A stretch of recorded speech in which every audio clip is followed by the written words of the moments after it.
TV के show पुण्य श्लोक अहिल्याबाई में जब मल्हार राव अहिल्याबाई को जो काम सौंपते हैं खंडोबा मंदिर से ध्वज लाने का, अहिल्याबाई उसे पूरा कर दिखाती हैं।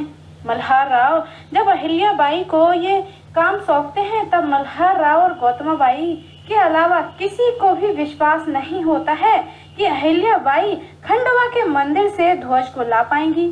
सभी मल्हार राव को बोलते हैं कि आपको ये काम एक स्त्री को नहीं सौंपना चाहिए, ये काम हमेशा से पुरुष ही करते हुए आए हैं। लेकिन मल्हार राव को पूरा यकीन होता है कि अहिल्याबाई हमारे विश्वास को कभी नहीं तोड़ेंगी, तो साथ ही अहिल्याबाई भी काम को पूरी शिद्दत से करने के लिए तैयार हो जाती हैं। अहिल्याबाई बड़ों का आशीर्वाद पाकर अपने घोड़े पर सवार होकर खंडोबा के मंदिर तक पहुंच जाती हैं।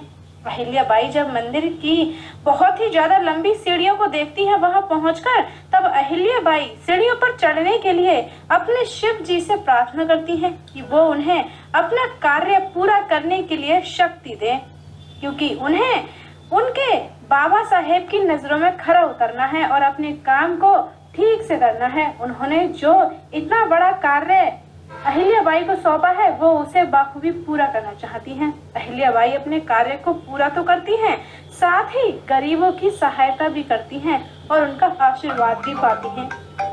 तो दूसरी तरफ अहिल्याबाई अपने कार्य में सफल ना हो, इसीलिए उनके दुश्मन गुनु जी और द्वारकाबाई उनके रास्ते में कठिनाइयां बना देते हैं। लेकिन फिर भी अहिल्याबाई अपनी बुद्धि से, अपनी चालाकी से उस कठिन भरे रास्ते को पार करके ध्वज को लहराकर शिव जी के मंदिर में लगा देती हैं।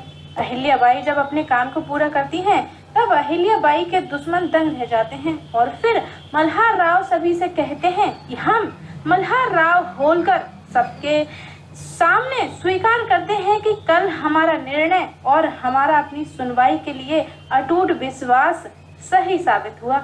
इतना ही नहीं, मल्हार राव तो इतने ज्यादा खुश होते हैं कि वो अहिल्याबाई को और ऐसे ही कार्य सौंपने के बारे में सोच लेते हैं। अहिल्याबाई जब अपने काम को पूरा करती हैं तब मल्हार राव अहिल्या को बहुत ही ज्यादा आशीर्वाद देते हैं खुश होकर, और फिर मल्हार राव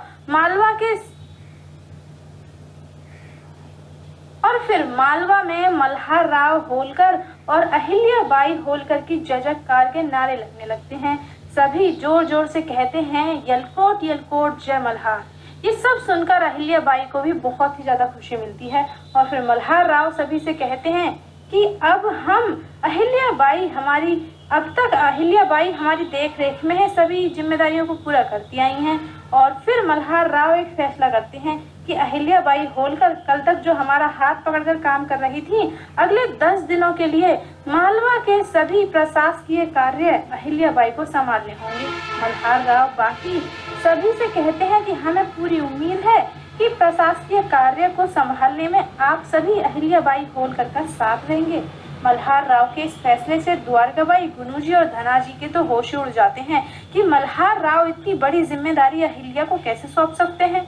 मल्हार राव जब अहिल्याबाई को ये काम सौंपेंगे तो क्या गुनुजी और द्वारकाबाई अहिल्या को ये सब करने देंगे सही से, या फिर अहिल्याबाई के काम में कुछ गड़बड़ी करने की प्लानिंग बनाते रहा करेंगे। तो अब आगे ये देखना काफी दिलचस्प होगा कि अहिल्याबाई मल्हार राव होलकर के दिए इस कार्य को कैसे संभालेंगी। तो ये सब लेटेस्ट अपडेट्स पाने के लिए घंटी बजाइए, वीडियो को लाइक कीजिए और अगर आपने अभी तक चैनल को सब्सक्राइब नहीं किया है तो प्लीज चैनल को सब्सक्राइब करना मत भूलना।